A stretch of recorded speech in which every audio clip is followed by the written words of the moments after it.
myself Mohammad Rizwan and welcome to my YouTube channel art classes. आज का जो टॉपिक है वो है प्रेजेंट कॉन्टिन्यूअस टेंस।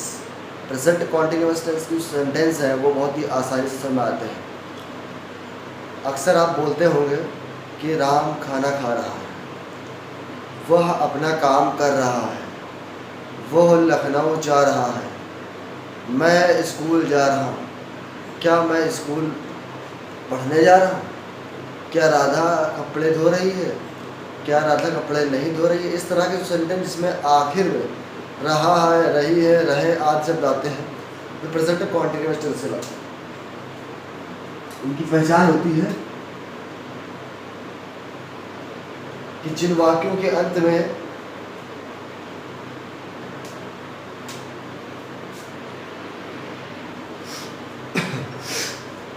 जिन वाक्यों के अंत में रहा है, रही है, रहे हैं, जिन वाक्यों के अंत में रहा है, रही है, रहे आदि शब्द आता है वे प्रेजेंट कॉन्टिन्यूअस टेंस कहलाते हैं। जहाँ और इसको पहचानने का बहुत ही आसान तरीका ये है, आप देख रहे हैं रहा, रही और रहे, इससे पता चला कि काम लगातार हो रहा है, इससे पता चलता है कि कोई काम कॉन्टिन्यूअस हो रहा है, लगातार हो रहा है। ठीक है।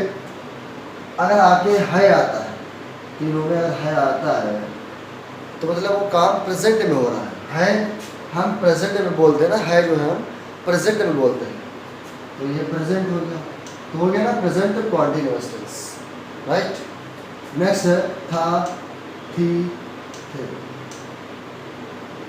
अगर रहा था, रही थी, रहे थे आ गया, तो हम रहा रही तो कॉन्टिन्यूअसली इस्तेमाल करते हैं कि कोई काम लगातार हो रहा है, लेकिन था, थी, थे पास्ट में इस्तेमाल होता है। कहाँ पे इस्तेमाल होता है? पास्ट में।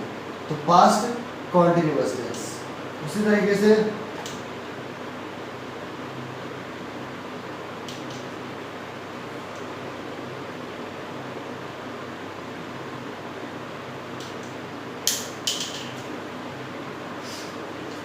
रहा होगा, रही होंगी, रहे होंगे।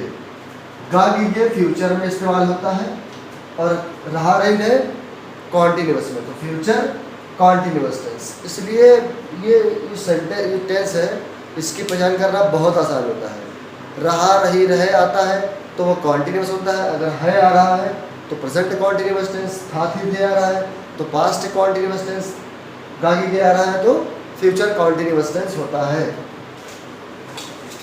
अब आते हैं हम इसके सेंटेंस पे। हमने बताया था कि हम टेंसेस के अंदर सेंटेंस पढ़ते हैं। हमने पहचान कर लिया, अब हम सेंटेंस पढ़ेंगे। पहला सेंटेंस है अफर्मेटिव सेंटेंस। इसे पॉजिटिव सेंटेंस भी कहा जाता है। अफर्मेटिव सेंटेंस को करने का एक रूल है, वो देख लेते हैं। सबसे पहले आएगा सब्जेक्ट, देन आएगा हेल्पिंग वर्ब। आप याद कीजिए, रिमाइंड कीजिए, प्रेजेंट इंडेफिनिट जब पढ़ रहे थे तो सब्जेक्ट के बाद हेल्पिंग वर्ब नहीं आ रहा था, यहाँ पे हेल्पिंग वर्ब आ रहा है। मतलब इस टेंस से हेल्पिंग वर्ब अफर्मेटिव में ही मिल जाता है। फिर आता है मेन वर्ब में आईएनजी फॉर्म। कोई भी कॉन्टिन्यूअस टेंस हो, कोई भी कॉन्टिन्यूअस टेंस हो, मेन वर्ब में आईएनजी फॉर्म लगती है, कोई भी कॉन्टिन्यूअस टेंस हो। फिर आता है ऑब्जेक्ट। तो इस रूल पे प्रेजेंट कॉन्टिन्यूअस के सेंटेंस बनाए जाते हैं। याद करना वो आसान है। सब्जेक्ट आप जानते हैं कि अफर्मेटिव में सबसे पहले सब्जेक्ट आता है, यहाँ पे हेल्पिंग वर्ब बढ़ गया और मेन वर्ब में आईएनजी फॉर्म। तो एक चीज़ आप ध्यान दीजिएगा, जैसे जैसे हम टेंस पढ़ते जाएंगे आगे, टेंस और हेल्पिंग वर्ब और मेन वर्ब, इन दो में बदलाव होते रहेंगे। आई रिपीट, जैसे जैसे हम टेंस आगे बढ़ते जाएंगे हेल्पिंग वर्ब और मेन वर्ब में बदलाव होता जाएगा, बाकी रूल्स में कोई बदलाव नहीं होता है। सब्जेक्ट मिलेगा आपको, हेल्पिंग वर्ब मिलेगी, मेन वर्ब मिलेगी और ऑब्जेक्ट भी मिलेगा। इसमें एक चीज़ बढ़ गई, हेल्पिंग वर्ब। आइए देखते हैं हेल्पिंग वर्ब कौन कौन सी है। Is, am, are. Is, am, are. Is का इस्तेमाल ही, शी, इट या कोई नाम, यानी इज का इस्तेमाल हम जब सब्जेक्ट सिंगुलर होगा तो हम इज का इस्तेमाल करेंगे, राइट। नेक्स्ट है एम। दूसरा है यू, दे, वी। सब्जेक्ट जब प्लूरल होगा, तो हम आर का इस्तेमाल करेंगे। सब्जेक्ट जब सिंगुलर होगा तो हम इज का इस्तेमाल करेंगे। जब सब्जेक्ट आई होगा तो हम हेल्पिंग वर्ब एम का इस्तेमाल करेंगे। तो ये था कुछ बेसिक चीज़ें जो प्रेजेंट कॉन्टिन्यूअस टेंस को जानने का सोर्स है। तो आइए देखते हैं कुछ एग्जांपल्स जिसके माध्यम से आप समझते हैं कि प्रेजेंट कॉन्टिन्यूअस टेंस कैसे किया जाता है।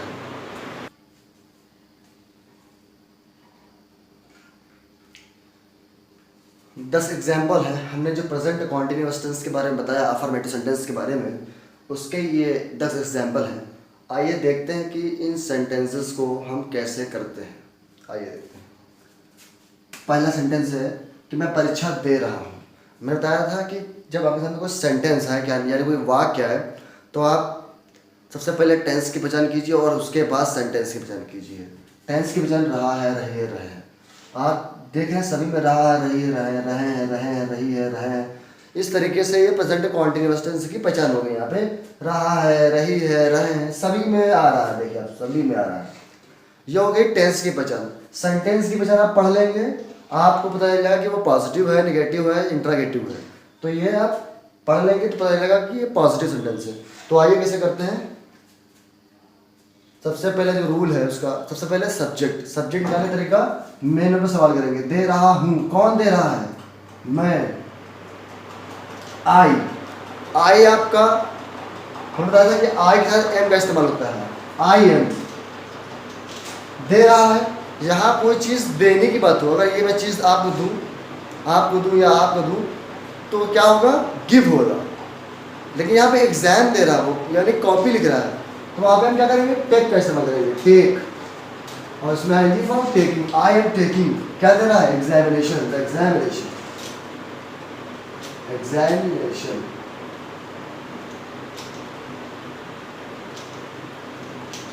Okay.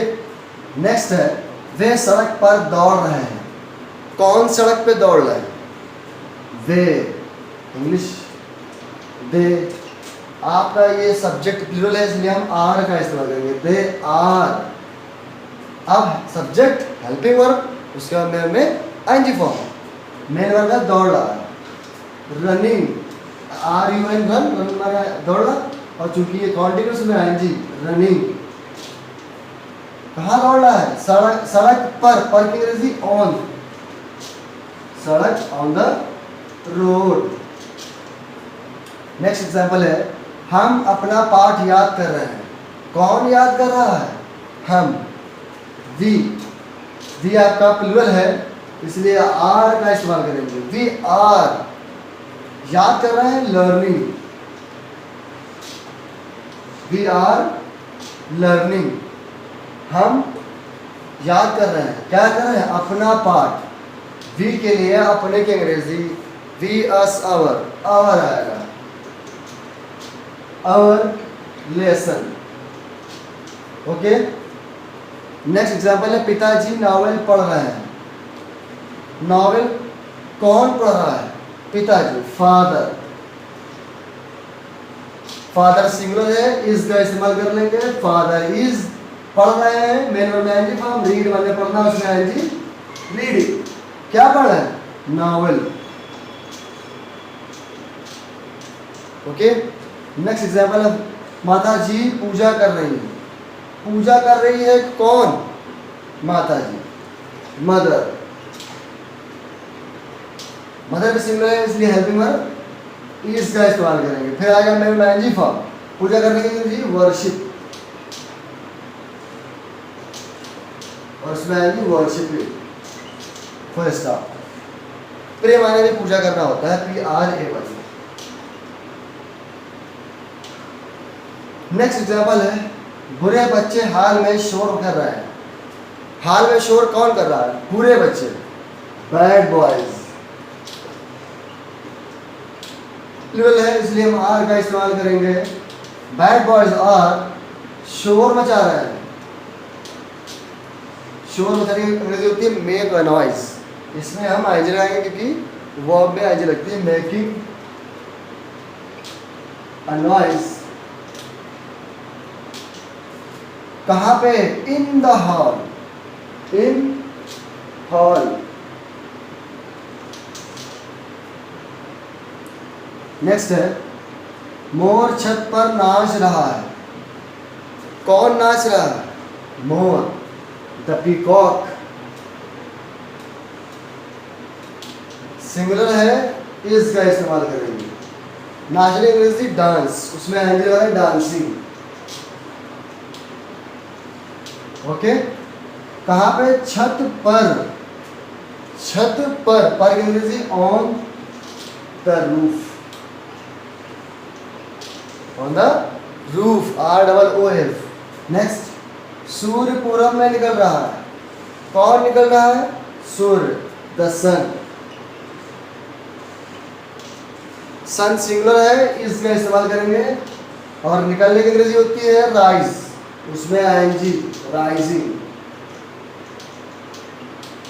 The sun is rising पूर्व में, in the east. Okay, next है, चांद आकाश में चमक रहा है। कौन चमक रहा है? चांद, द मून। चूंकि मून सिंगुलर है इसलिए इसका इस्तेमाल करेंगे। The moon is subject, helping verb, चमक रहा है। शाइन माने चमकना होता है, उसमें आईएनजी, शाइनिंग। कहाँ चमक रहा है? आकाश में, इन द स्काई। उल्टा चलते हैं तो in the sky. Okay, next example है, मैदान में बच्चे क्रिकेट खेल रहे हैं। कौन खेल रहा है? बच्चे। सब्जेक्ट के बीच में मिला हुआ है। इससे एक बात पता चलती है, ज़रूरी नहीं सब्जेक्ट स्टार्टिंग में ही होता है कि एक वर्ड के बाद हो या बीच में भी हो। तो आप मेन वर्ड में जब सवाल करेंगे तो आपको सब्जेक्ट मिल जाएगा। खेल रहा है, कौन खेल रहा है? बच्चे, तो द चिल्ड्रन। प्लूरल है इसलिए आर का इस्तेमाल करेंगे। खेल रहा है, प्लेइंग। उल्टा चलेंगे, खेल रहा है, क्रिकेट। उल्टा चलेंगे, बच्चे हो गया, in the field, in the field. Okay, आप इसे नोट कर लीजिए, ये बहुत काम आने वाला है आप सभी को।